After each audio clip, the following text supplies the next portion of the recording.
All right, we are back again. We are in the UTC. We are on the at the penultimate track. I apologize for the lighting. I got the my rig is 2 minutes left. 2 minutes. west facing, so we're at sundown right now, and the sun's really coming in. I think I got my nice little monitor here to block it off my eyes, but you're just gonna have to deal with because it's auto adjusting. I'm not gonna try to mess with that, but. Tonight we are at Phillip Island down in Australia. I'm not exactly sure where it is in Australia, but that doesn't really matter because we're only doing this virtually.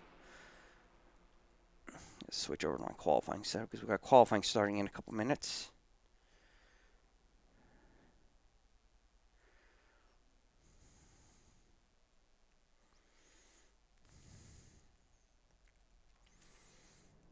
And also bring this up. Again, Zach, and I think is that run off turn 10 and 11 that's really going to prove vital for these guys to get this run all the way down into turn 1. Oh, the whole circuit really is a hop, skip, and a jump. It flows so well, and there again, as I say, the circuit does Watch the white line. Flow quite, just the track itself flows quite nicely. There's a lot of curves in it, not literally the corners of the circuit, that's not what I mean, but obviously how the track cambers and dips up and away from you and things like that.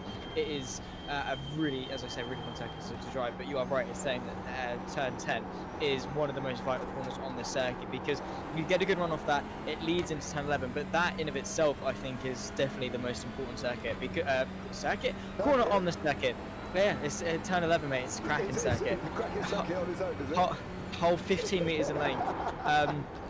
Yeah, no, it's it's so easy to get wrong, but so tough to get right. You really do have to hit like a perfect apex, and of course the track, you don't have an extensive amount of track to use on the exit, so you really do have to hit your marks quite well, which in front wheel drives, like these touring cars, is easier said than done because you come off turn 10, you naturally want to go out to the left hand side of the circuit, but you quickly need to bring it back to the right to be able to open up turn 11. That's the end of the session. So yeah, the car is really going to be under a lot of load to get that run off. But yeah, there's just so many different places to make that time back up. Yes, it's only 12 corners in length. Yes, it's not the longest circuit in the world, but there's definitely places you can commit a bit more and make that time up.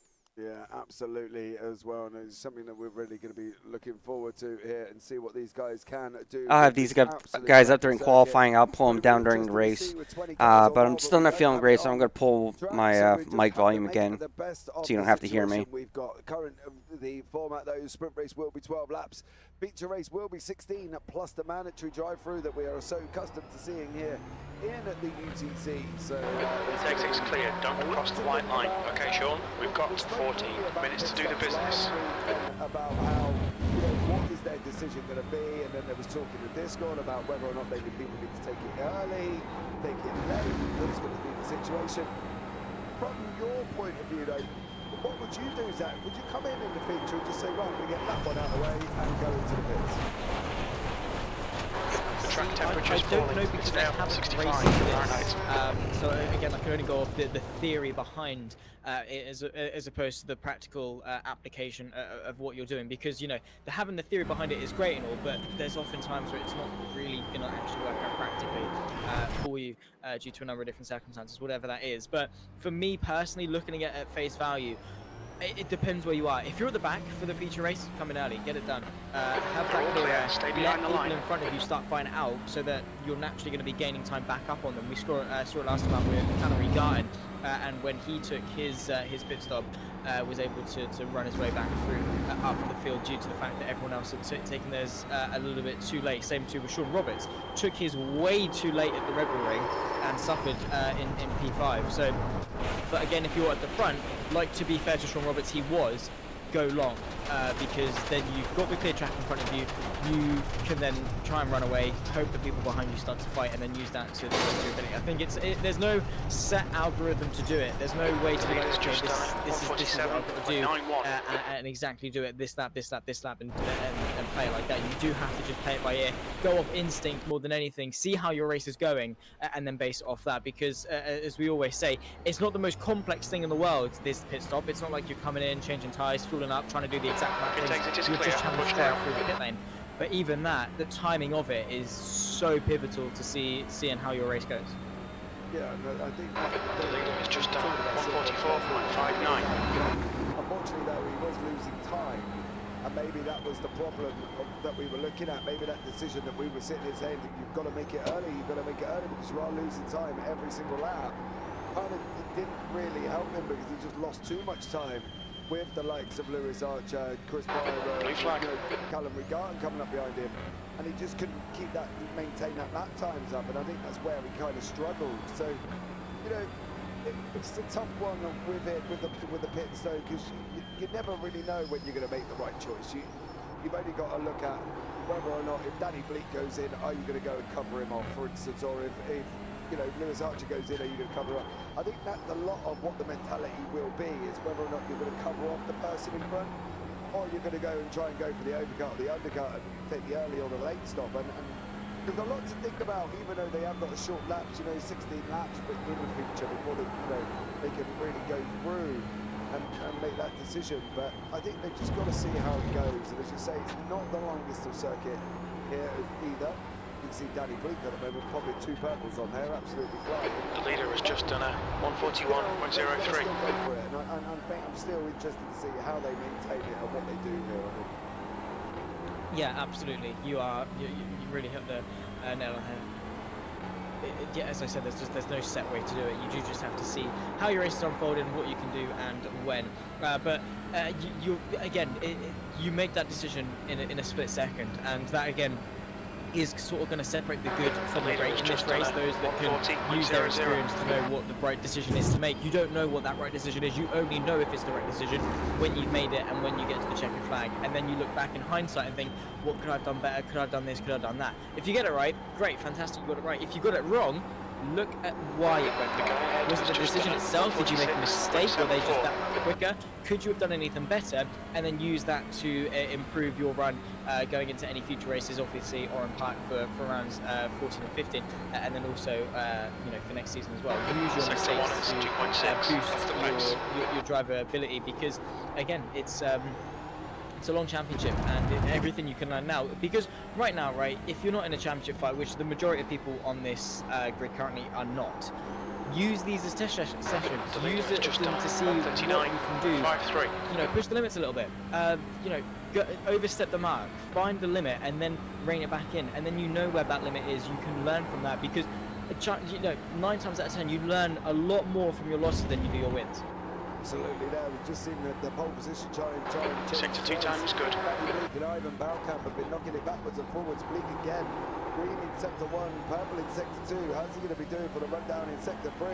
9.5 minutes remaining, so they've got a bit of time to make that decisions about the car. But at the moment it's Danny Bleak. Here it could be on for an absolute flyer. Bleak, Arja, Ubisek, Mitchell, Roberts and Elise there as well, rounding out the 8 cars. So let's see what Danny Bleak. Leader's just done 138.60. Short lap in this session. Sector 3 time is fast. 1:38.603, and that's job done for Danny Bleak. That's a cracking time out there. Oh yeah. Oh wow. I literally just looked to my right. 9/10 of a second clear as of current. That is phenomenal, especially at a circuit like Phillip Island, because it's not the longest in the world, and that's a big chunk of time to take out. So Danny Bleak really on fire with that one. Fortunately, well, fingers crossed actually, not fortunately, because I don't actually know if it's set in stone yet, but fingers crossed he doesn't do the old Callum Regarton and forget to join the race when it comes to the grid. So if he does take pole position, Lewis Archer though, that is a step in the right direction for challenging for pole position. Now only 2/100ths off. 38.60 for Danny Bleak, 38.63 for Lewis Archer. Ooh, this is ramping up. This could be very, very close indeed. Of course, unfortunately, Ivan Balkamp is a little bit far off, but there's still 8 minutes left to go. Still a lot to unfold. Yeah, absolutely. As I've just heard it in my ear, if you are watching the England game, please close your ears, because I believe there has been a goal scored and not in England's Sector 2 time is okay. Currently at the moment, I believe that the ongoing score currently is 2. Car in front has just posted a 140.03. Unfortunately, there's been a lot of outs this week in the World Cup. We've got to be honest. Portugal went out, Germany's gone out, Brazil have gone out. So, tough teams left here in the World Cup, but there's tough drivers left here in the UTC and Daddy Bleak is currently one of them as well. Second purple again in sector 2. Going to start heading to the left. The leader has just done a 1:38.15. The line. He's going to be setting even You're quicker. currently 2.0 seconds off the pace. That was 1:14.12. Incredible drive from Daddy Bleak. Where is this time coming from? I don't know. Lewis Archer, though, purple to the first sector, green to the middle one as well. So this could definitely be a pretty good lap time indeed. Having a bit of a look, Mikel Lees up now into third place as behind well. has just done a 1:14.72. Final place within the top 3. We're going to see what Lewis Archer can do. Only a couple more corners left to go. This run to the line for the 46. What is it going to be? Is it going to be provisional pole? Is it going to be a step in the right direction at least across the line? We're going to wait for the timing to reset, and it is an improvement, but still 2/10 off pole. Yeah, still 2/10 off, 6.5 minutes remaining. This man has come out as well. Chris Byram has now entered into the play of qualifying. So Chris there from the CUDA Works team. Okay, Sean, 10 minutes of fuel remaining. Track evolution, Dak, I guess. It's a tough one what to put now. You know, the hammer on the nail really here, because at the end of the day, these times weren't what kind of we didn't think they were going to be coming down this low, but they kind of have. Laura Ubersek is another one that's absolutely flying in the CUDA and team. Let's see what she can do. Currently sitting down in 5th, got 2 greens and a yellow. It's an improvement, but it's still 5th place. Teams at the times are dropping. Phil Roberts again with 2 greens. What do we reckon? Just the guys finding out about the track and working out where their breaking points are and stuff like that, because the times have come down a hell of a lot. Yeah, and naturally it will, because again, Phillip Island is a confidence circuit. It's one you have to get into rhythm with and build up to, and again work up to it, as opposed to just going out straight away and knowing where the limit is. Naturally, as you say as well, with the track evolution, the track will start to warm up. You put more rubber down, and then that naturally will give you more grip. But you still have to deliver those times. Doesn't matter, you know. You could put a slow driver on a quick track and they wouldn't set it on pole, sort of thing. You still have to drive the lap, you still have to hook it up and deliver.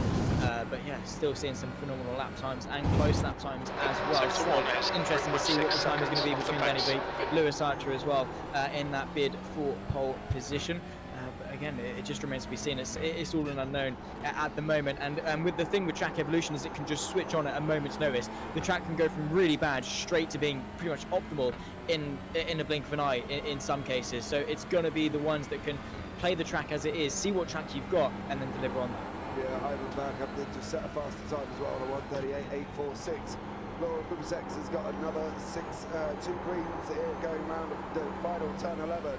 On that run down into the line, going to start moving to the left-hand side of the circuit. Actually doesn't, keeps the right-hand lane, which I suppose is the shortest. That's half fuel. You've used half your fuel. An improvement on a 1:39.653, but still 5th place. Ubersek there as well. He'll get it quicker. The leader has just done 1:38.00. We've got my family in the background updating me on the football as it goes on. I love it. I know. Currently at the moment, his hands up. Good lap, that's your best in the session. You're now 1.5 seconds off the pace. That lap time was 1:39.53. Shouts that are not going to happen, hopefully. Apologies for any swearing as well. I'm just going to get that one in there.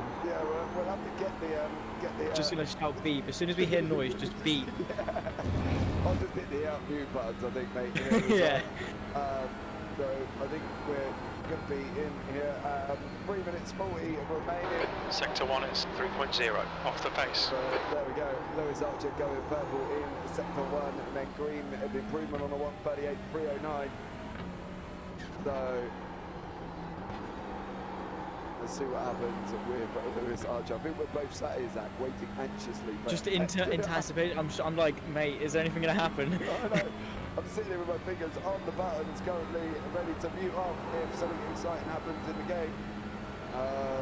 Because obviously, with families being so close to where the broadcaster from is, you will probably like me hearing. Pagan Sparks, good luck. Have fun. Sector 2 is 1.0 off the pace. Let's see here. Wait anxiously for this one. 2:54 on the clock, Zach. Not long left to go now. really isn't, and you do have to deliver. You coming into now what is going to be your final couple of laps. Unfortunately, it's an awkward bit of time, and 1:37 for a lap, 2:37 left to go in the session. iRacing's not very nice when it comes to qualifying times. It's not like ACC or F122 or anything like that, where if the checkered flag waves in qualifying, you can finish your lap. No.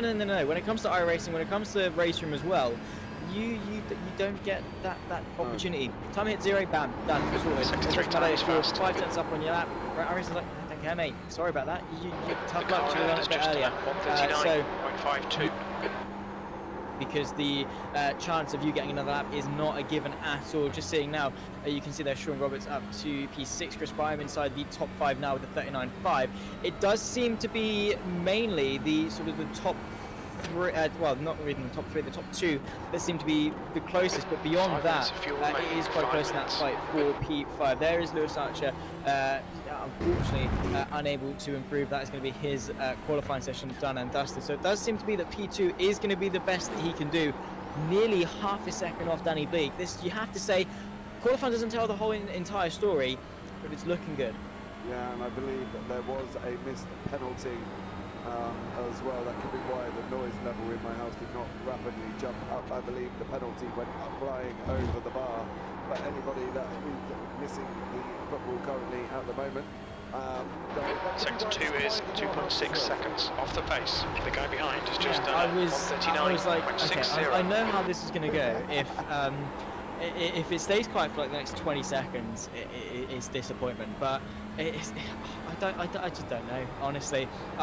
The only time I get excited for football is when it's the World Cup, yeah, it's even that I don't get why people are screaming and shouting. But yeah, to each their own. I mean, the English versus the French, you're always going to get a bit of rivalry when it comes to that as well. So it's definitely a bit heated. Yeah, at your quickest lap in this session. That puts you 1.5 seconds off the leader's pace. Sector 3 times okay. As well, he looks like he's going to come round and manage to finish off this lap that he has got a green and a yellow on. Currently at the moment on the left-hand side. Here we go. He's gone yellow. 1:39.49. It is an improvement. Puts himself into 6th place here with this grid. So keep an eye out and see what happens for these last 22 seconds. Probably not a lot, to be honest. I don't think 1 gallon remaining. Get their laps finished. Balcamp may, possibly not actually, depending on how quick he can get on turn 11. But I think the grid is going to stay as it is. Kevin Sparks. That's the end of the session, P5. There we go. 2 seconds remaining. 1. Did he manage to get it done? Ooh.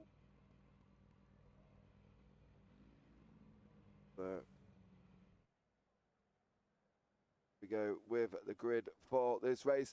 Danny Bleak is in first, Lewis Archer second, Ivan Balcamp third, Mikael Lees fourth, Sean Roberts fifth, Chris Byram sixth, Laura Ubasek seventh, Luke Mitchell eighth, and Elliot Hankin in ninth place. Right. Well, it should be a good one. I think, Zach, the reason being is we'll see what other drivers can do now. We're so used to the Scott McFall, Callum Reed-Garton, Dan Mould battles, and now we've got a few.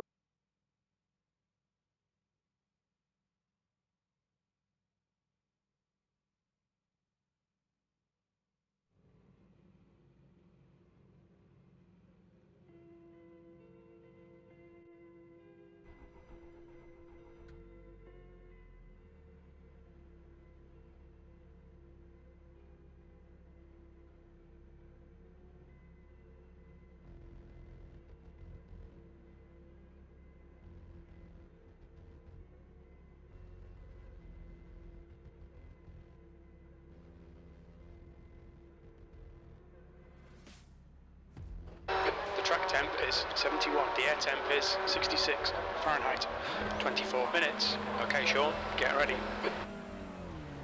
Green, green, green.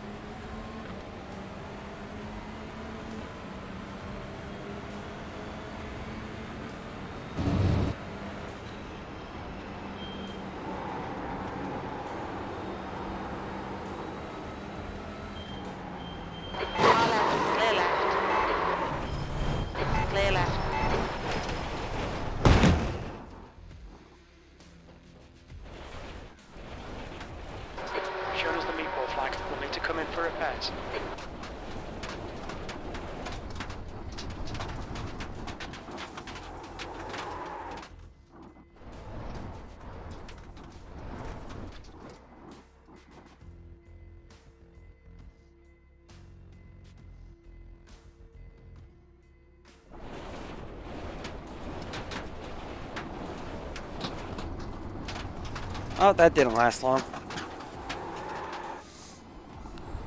Background as well there for Elliot Hankin, I believe, in towards this long left-hander. Really, that you got to use that inside line. The track really does camber, then rises as you go through the exit. But Danny Blake leads so far on this first lap. Ivan Balkamp with a great start, already trying to materialise a move for the race lead as it stands. 12 laps, of course, in this race, in towards Lukey Heights for the first time.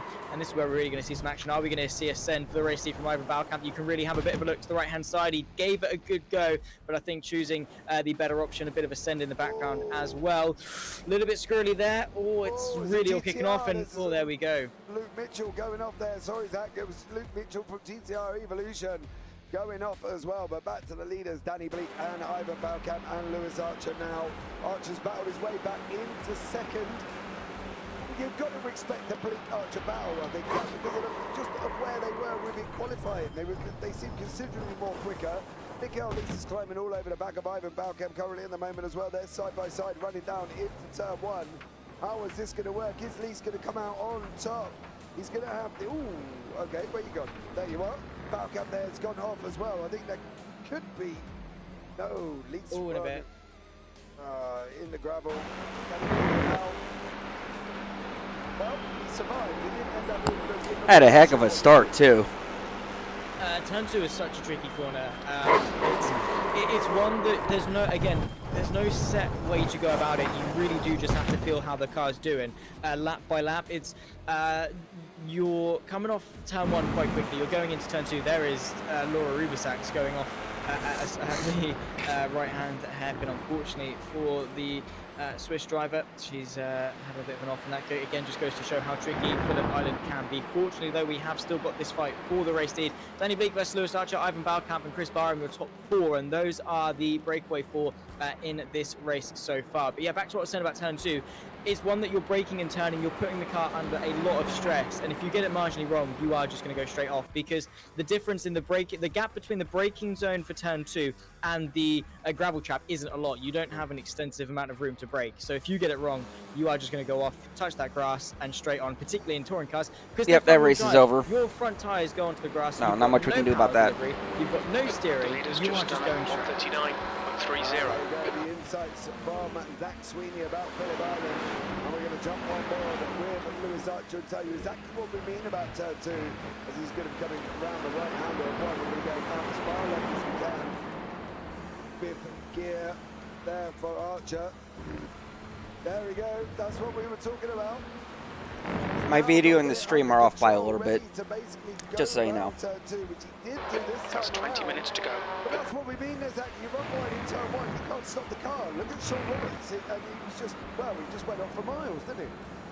He did, particularly off the start with cold tyres and cold brakes as well. It's not ideal, to say the least. And coming into this right hand, you can see Lewis Archer very late on the brakes, really trying to close the gap relative to Danny Bleak. But considering the gap in qualifying was to the extent of about half a second, these two are definitely not doing too bad at giving each other a good run for their money. Different lines going into Siberia. Lewis Archer opting to go very wide, then cut back in for a late apex, as opposed to the Hyundai of Danny Bleak, who opts to stay very, very close to the inside and shorten the distance as much as possible. You can see not much variation in terms of time loss. Both lines seem to have worked, which again is something I love about Phillip Island, is there's loads of different ways to tackle these corners, and all of them work.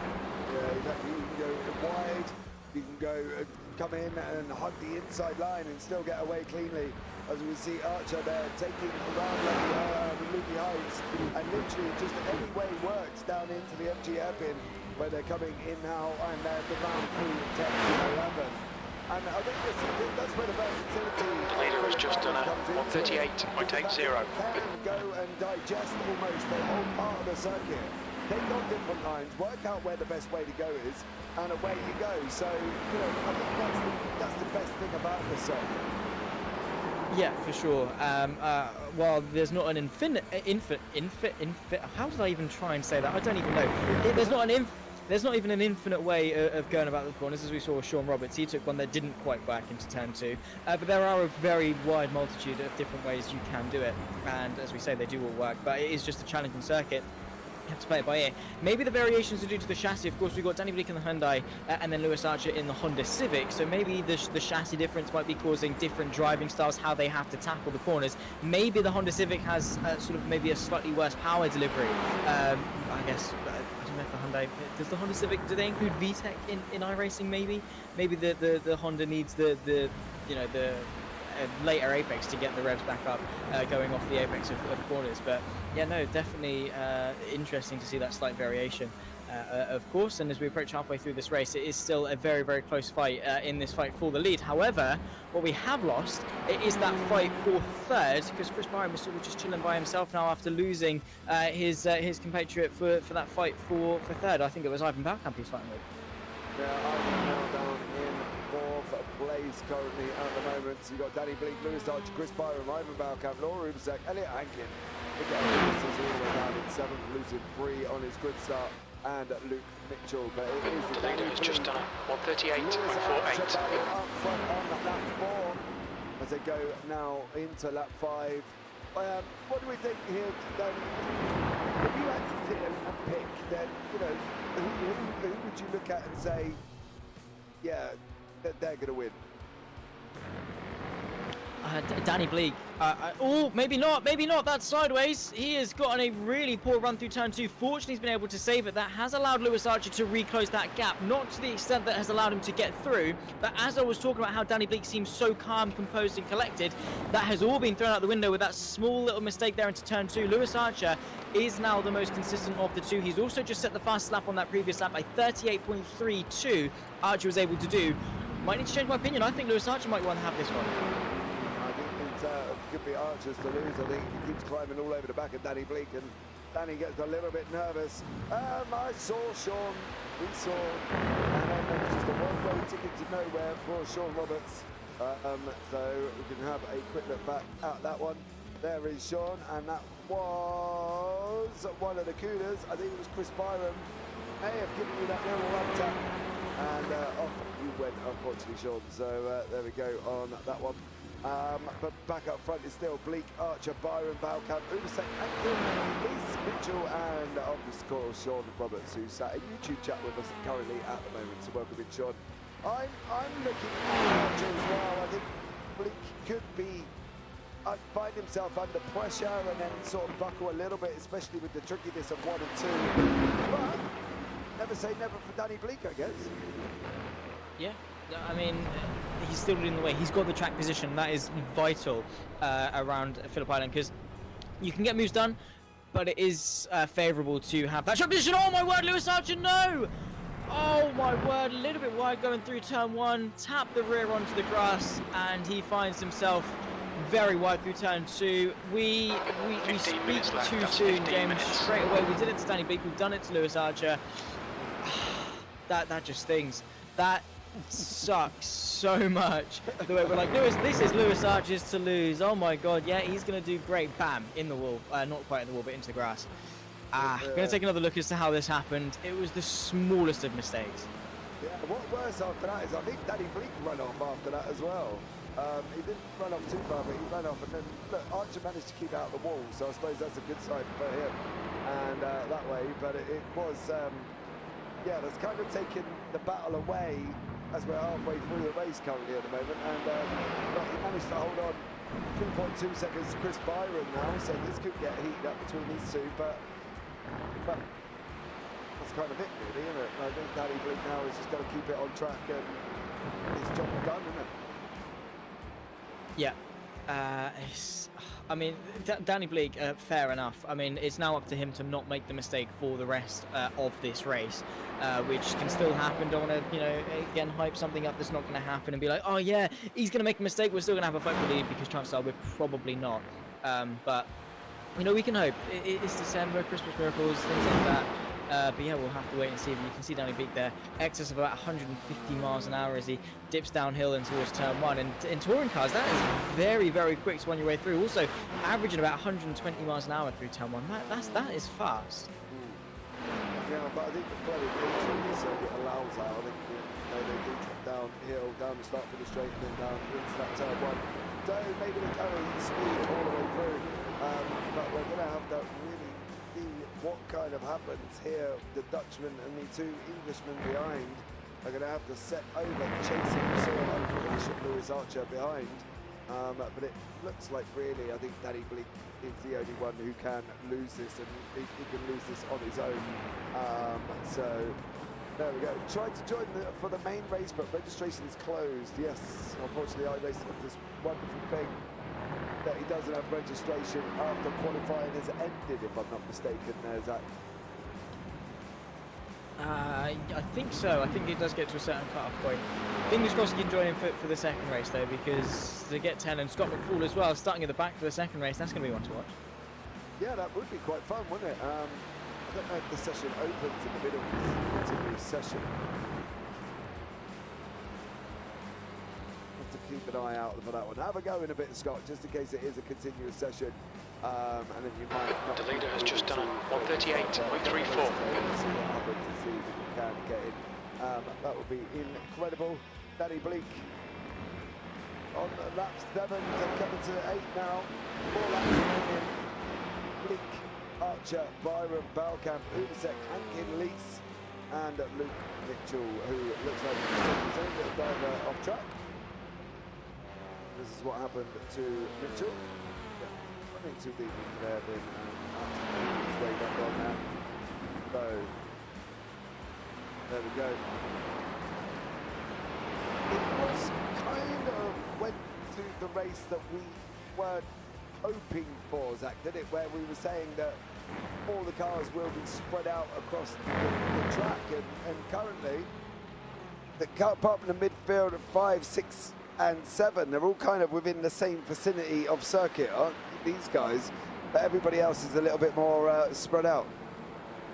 Yeah, it's literally the worst case scenario, I think, for this race. But, I mean, you're going to have it. I mean, we had a good start to this race, unfortunately. We're going to blame Lewis Archer for it. His fault for making that mistake. Otherwise, we'd have a fight for the race lead. Right now, interestingly, though, no, I'm not even going to push that narrative. Last lap, Lewis Archer was 6 times quicker than Chris Barham. I was going to say they're quite close on track for that fight for second. But it is going to be the case, I think, of Lewis Archer pulling away. Hopefully, we can have a good fight here, though, for 6th between Elliot Hankin and Mikael Lees, because that is the closest fight we've got on track. It's the only fight we've got on track at the moment, and you can see there Mikael Lees practically pushing him through. Looking to the left hand side now, side by side almost. Elliot Hankin just able to keep his nose in around the outside as he heading towards Lukey Heights, which, yeah, probably the better idea for Mikael Lees to back out of that one. Yeah, just stay behind him. He's got this run around now. If he can stay close enough through 10 and 11, there's nothing stopping Lees getting him down into turn 1. So they're going to have to step on the gas. As you see, Bleak has just done the fastest lap of the race on a 1:38.242.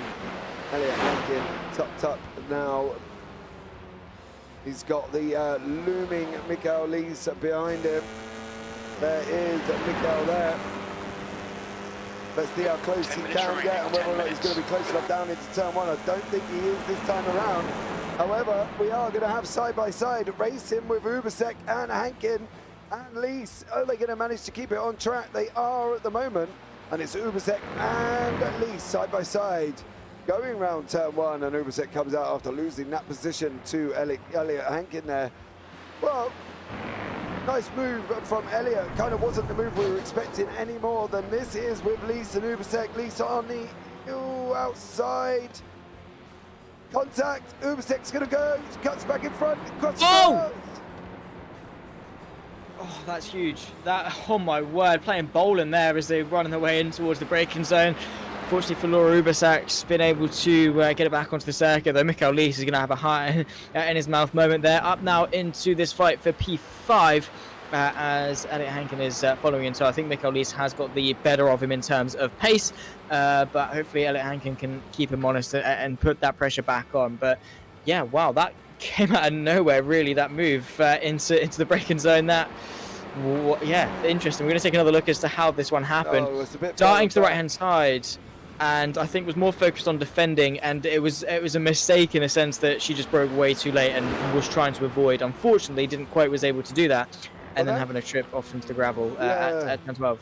That's how they got close enough to her there. And then obviously it comes down that they are running down. This is where Elliot Hankin made the pass over Laura Ubasek. Currently at the moment, that was the run down into turn 1. That's what put her in danger initially, was the off track in turn 11. And then unfortunately here with Michael Lees, it just doesn't seem to get any easier for her, because she's being kind of hassled all the way round by Lees here. And I'm not quite sure if there wasn't any contact with Lees on this one, because he goes once on the left there, and then they go again there. That puts her out of control. She tries to contain it, and unfortunately, into the side goes Laura Ubersack. So, yeah, bit of rubbing went a little bit wrong. A bit of rubbing, not a lot of racing. Went in for that one, unfortunately. But it happens, how the cookie crumbles. Mistakes happen, you're only human. And it's a circle like Phillip Island. You are going to make mistakes no matter what. So, yeah, we still have high hopes maybe for the second race, but with 2.5 laps left to go in this race, we are still awaiting the final results, because again it can still change, still flow, particularly this fight for 5th. Elliot Hankin is keeping McCauley slightly honest, but the gap is just slightly growing bit by bit each lap. Unless McCauley makes a mistake, I don't really see this one coming back up into fruition. No, I can't either. I think this is going to be Michael Lees' 5th place here in that Honda, in that Hyundai. Yeah, so we've got a very Honda-led build this evening. Archer, Byram, Balkamp, Hankin, Mitchell, all in the Honda with Sean Roberts as well. We've only got 2 Hyundais of Danny Bleak and Michael Lees. So, yeah, it's quite a Honda-led build this evening. I'm quite interested to see how that one's panned out for them, really, because at the end of the day, it's normally Hyundai dominated. But I suppose with the lower amount of numbers that we have got, Honda seems to be the car that they all seem to have gone for, Zach. Seems to be the best of the bunch, but yeah, I mean, we did have quite a wide variety of chassis come the early stage of the season. Obviously, those that are in the Hyundai or the Audi are those that are, you know, the ones that have unfortunately not continued for the whole entire season. But yeah, we will. I mean, it's just a one-week series, not entirely a one-week series, but yeah, it's the majority of them in that Honda. But you've still got Hyundai leading. You've got an Audi on the track as well. So Danny Bleak is doing it for the underdogs. Yeah, Danny Bleak there in the Hyundai. Lewis Archer behind him. Here. Coming on to the final lap of the race. Danny Bleak, you haven't won, son. Not by my records. Got one more to go. Here we go, one more to go for Danny Bleak as he's coming down into turn 2. And here we go now. We've got a couple of people. Laura Ubasek is out. Sean Roberts is out. Luke Mitchell is in current 7th place here as well. Elliot Hankin in 6th. Michael Lees in 5th. Ivan Balkamp 4th. Chris Byron 3rd. Lewis Archer 2nd. And Danny Bleak. Looks like if he can make it round this last little bit round Repco in Siberia, he looked like he could be on for a win here. I think this is Danny Bleak's actually his first win of the season, Zach, if I'm not mistaken. Well deserved. I can't remember a Danny Bleak win, so you might well be right. But again, I don't have the extensive amount of research in order to clarify that. But whether it's his first win or his 20th, it doesn't take anything away from this. It's been fantastic in terms of his display, being so consistent, starting, of course, from pole by about half a second. Hasn't really looked back at all. A bit of a mistake we saw in the mid part of the race, but other than that, he's been absolutely flawless. Bit of a flash of the headlights as well as he dips down through Lukey Heights. He's been on form, he's been fantastic, and this has been a great win. Yeah, I think he's must have the broadcast up somewhere. No, he's on the broadcast. This is coming round through turn 11 now. Danny Bleak going to take his first victory here this evening at Phillip Island. Danny Bleak is your winner for the first race here tonight. Danny Bleak takes first place. Lewis Archer will be in 2nd. Coming across the line as well, Chris Byram in 3rd. And then we've got the Ivan Balkamp in 4th. Not quite sure why I put the in front of that one, but yep, Ivan Balkamp in 4th. Michael Lees does finish in 5th. And then we've got Luke Mitchell and Elliot Hankin there coming in to the final 6th and 7th position. So there we go. Just waiting for these guys to cross the line, and then we will bring you the results up. Luke Mitchell goes across the line now for GTR Evolution. Elliot Hankin for GTR Evolution as well. So let's wait and see here with the results coming up currently at the moment. Whoa, that's not the best way of finishing that one. But here we go. We've got Danny Bleak in first place, Lewis Archer in second, Chris Byram in third, Ivan Balkamp fourth, Miguel Lees fifth, Luke Mitchell sixth, Elliot Hankin in seventh, Laura Ubersax in eighth, and Sean Roberts in ninth. We have got a brief little pause in proceedings, but we do have a brief little warm-up. So there we go. Hopefully we will bring you all the action here after the warm-up session. Scott McFall, have a go, see if you can get in and come and join us. Be good to have you on track, but Sean Roberts as well is out on circuit currently at the moment. So I'll tell you what's going to happen then, guys. We will take a short, brief little break, and then we will be right back very, very shortly.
Your exit is clear. Watch the white line.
Okay, Sean, 5 minutes to go, 5 minutes left.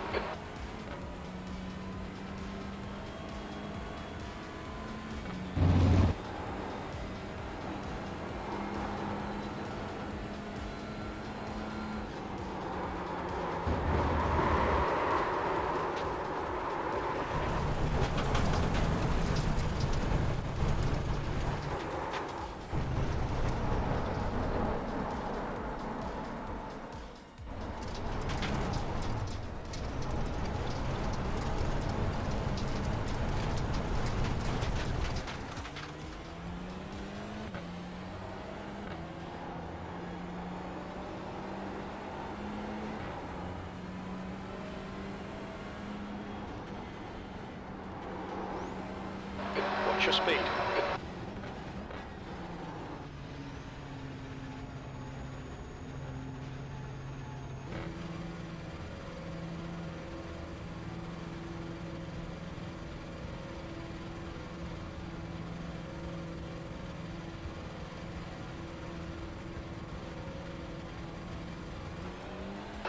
Looks like you're clear on pit exit.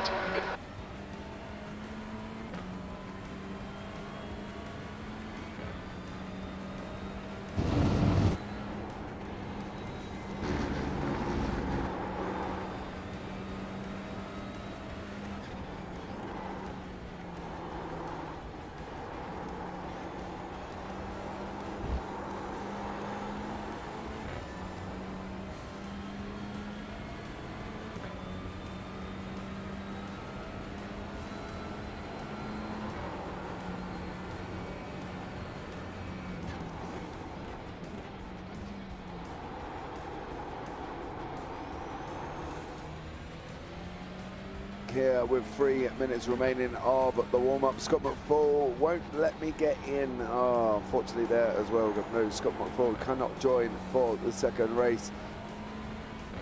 The first race was quite interesting, really. We had that battle with Lewis Archer and Danny Bleak until unfortunately Archer ended up going off track. You know, what do we expect for the second race? Because them guys are going to be at the back of the grid, and it's going to be interesting to see them try and work their way through. Yeah, for sure. That is the whole dynamic, of course, of the of the reverse grid race, is to bring that sort of interesting aspect into the mix. But again, we with the short grid, it's not that challenging because well, not that I say not that challenging, not as challenging as it could be if we had a more populated grid. But you still have to work your way through. You still have to be patient. It's just there's less cars to actually go through, and of course, in the open lap, everyone's nice and close together. It's a short grid, so you know you've not got that much distance between you and the front runners, of course, as well. Mix that in with a good old trusty drive-through mandatory sort of quote-unquote pit stop, and you can definitely have an interesting time finding your way through if you are towards the back. Lewis Archer, second place in race 1, unfortunately. Bottled it, to put it in the bluntest way possible. He had a big off at turn 2. Small mistake, but it had pretty drastic consequences. He's going to be starting second last going into race number 2. Can he work his way forwards? He's got to brush that off, and he's got to work his way forward throughout the next 16 laps. Yeah, that's all he can do here. He's got 1:29 left on the clock at the moment. Who's your pick for the win? Oof, I don't know. I think if Archer can keep it clean, him.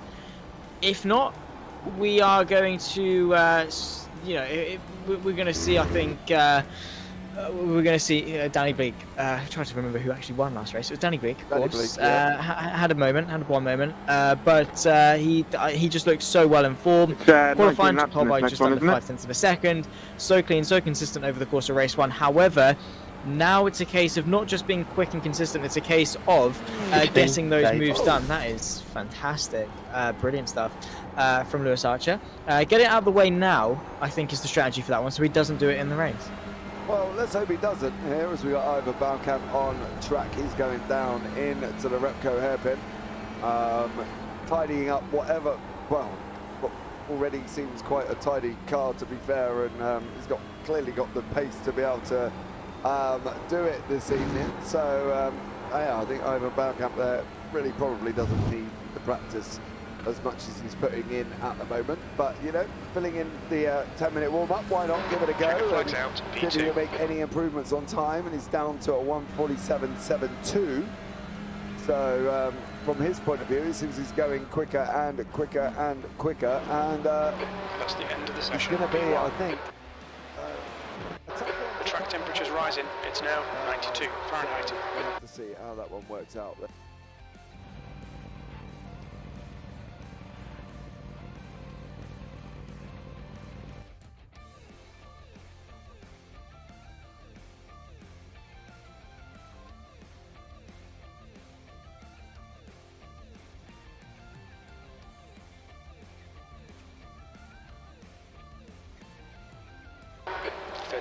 Minutes, pole position. Here we go, get ready. Green, green, green.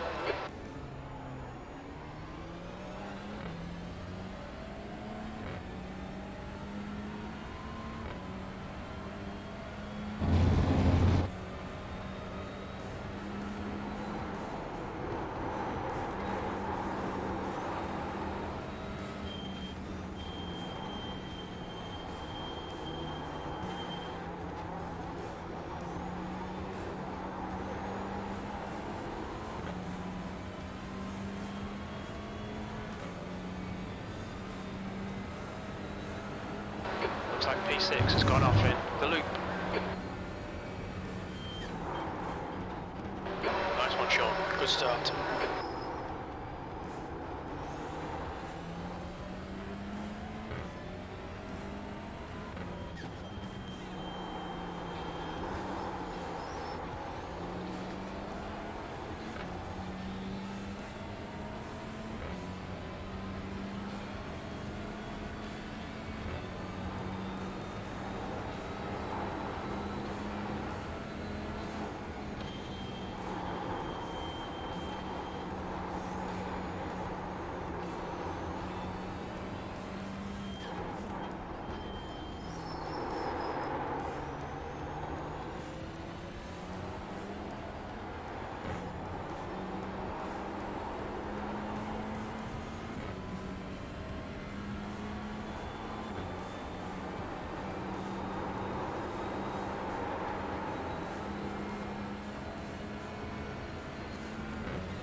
The guy behind has just done a 1:39.20.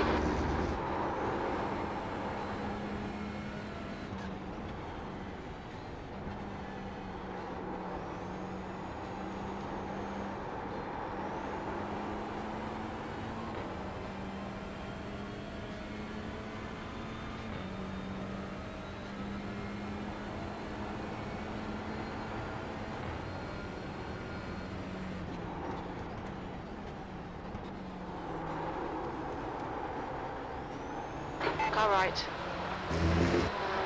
Hold your line. Still there, clear right. On your left, clear left.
Car left. Hold your line. Clear left.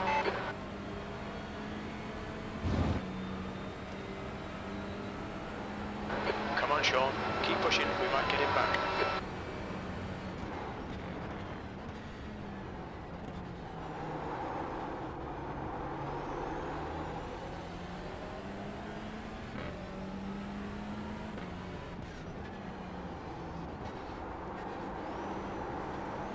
On your right. Clear right.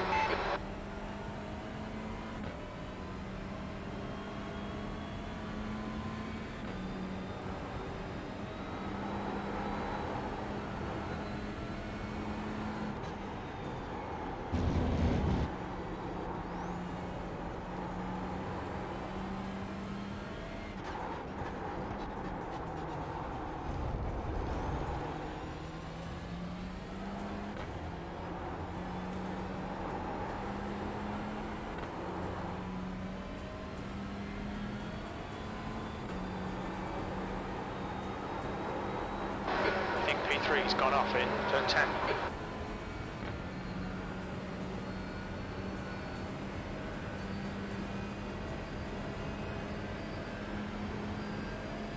Sector 3 is 1.3 off the pace.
Lap time was 1:39.60. The guy behind has just done a 1:39.08.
20 minutes to go, 20 minutes.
That lap was at 1:39.24.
Alright Sean, we'll fuel you to the end of the race. You've got half your fuel left.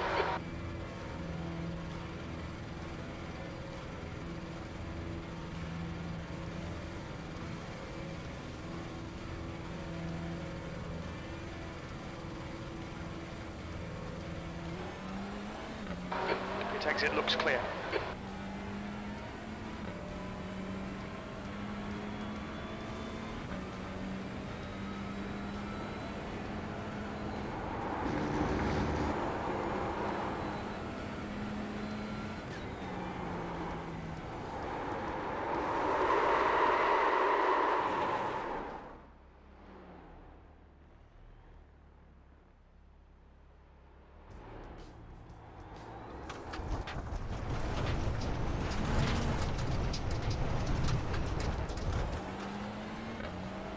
Right side, clear right. We'll be warned about track limits. We're halfway through. Should be about 30 minutes of fuel left.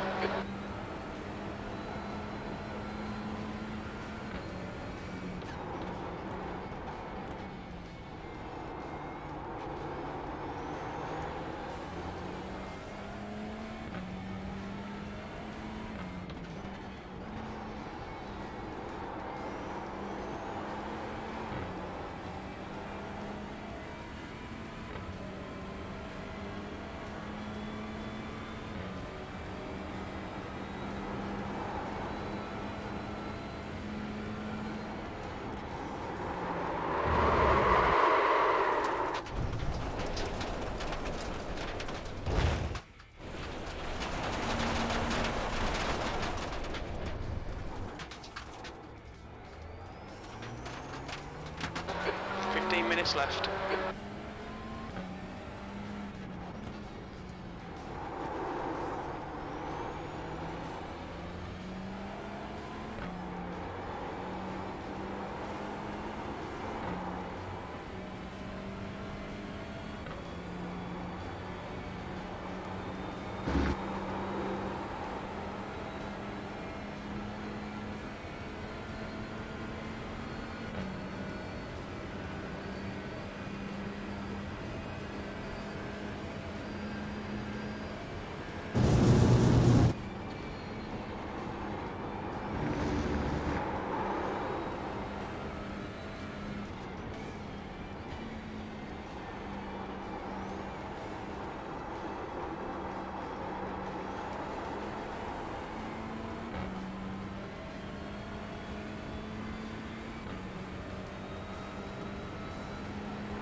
That was 1:40.00.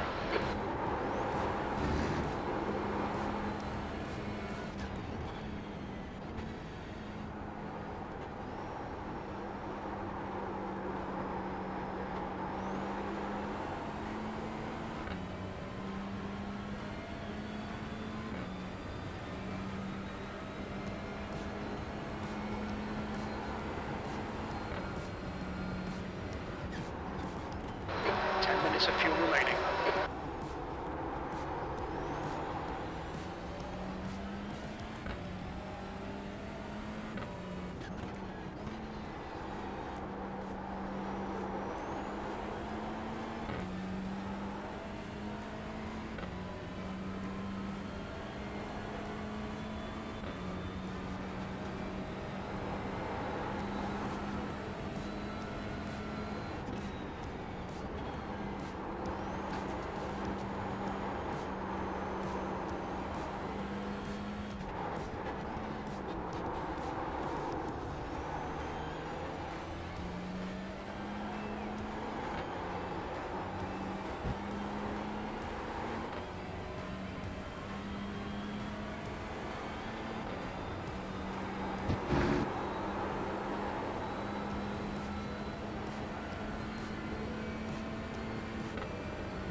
Okay, Sean, 10 minutes to go. That's 10 minutes left.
You've just done a 140.29.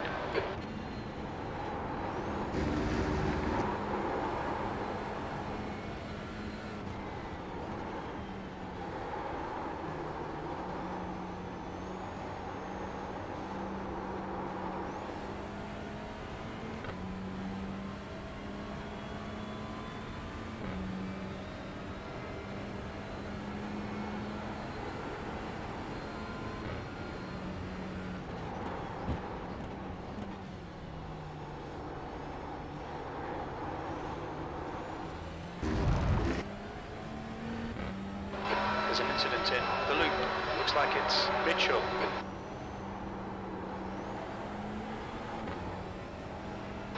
Okay, Sean. 5 minutes of fuel remaining. 5 minutes.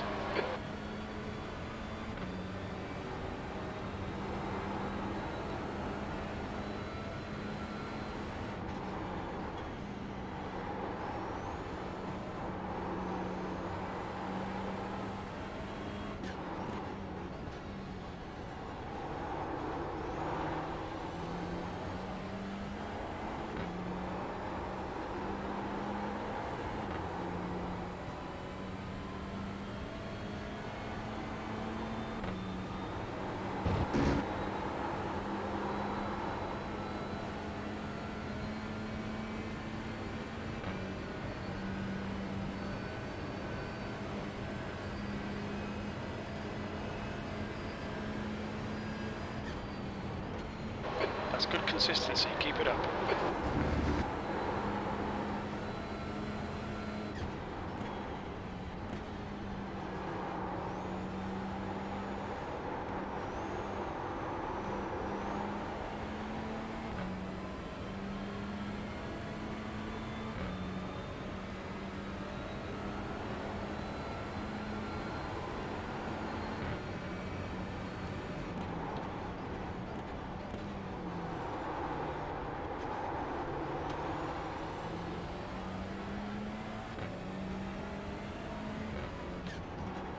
One gallon remaining.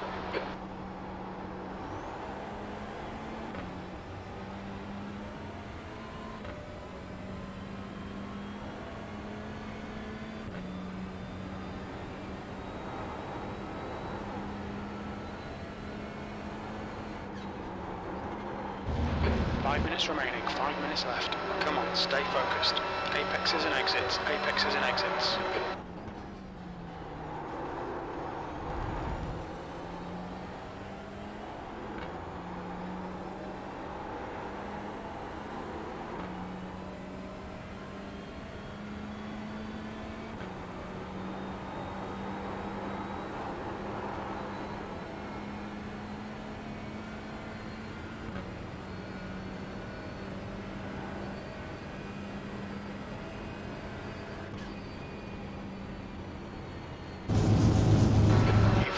Okay, we're done.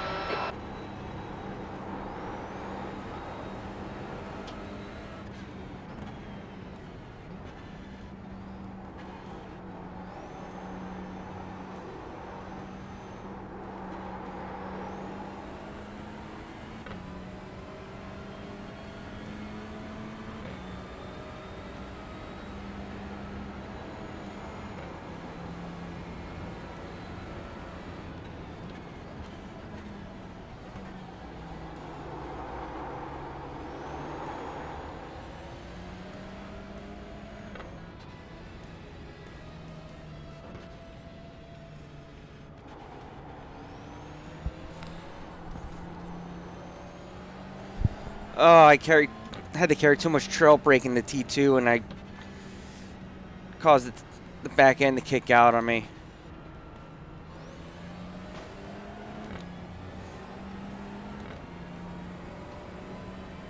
I could have probably had this win in hand if I didn't throw it away like that. I'm not even worried about the second spin because I'm sure the first spin caused the second spin, so.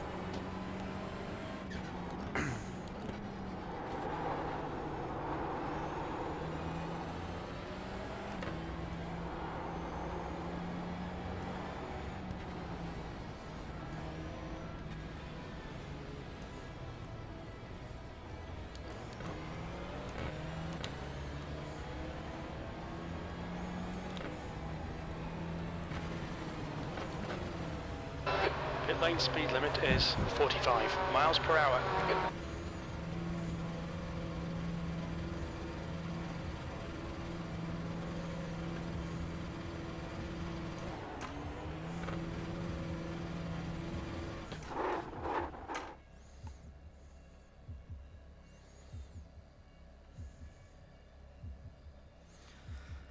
Oh, I threw that one away. That one could have and possibly should have been a win. But just gotta go back to that, and all I did is I just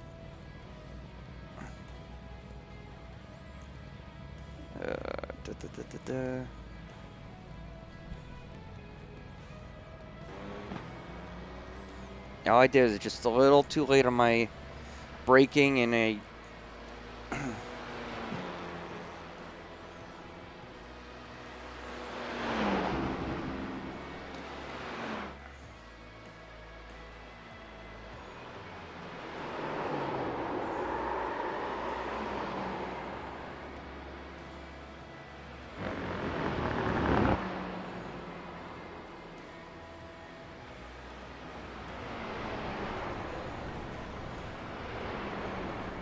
I threw that away. Oh well, we still got next week. We got Iran Park. That's the final week of the second season here. That one's gonna chew at me. I could have had this win, but maybe one time I'll get the win. We'll see.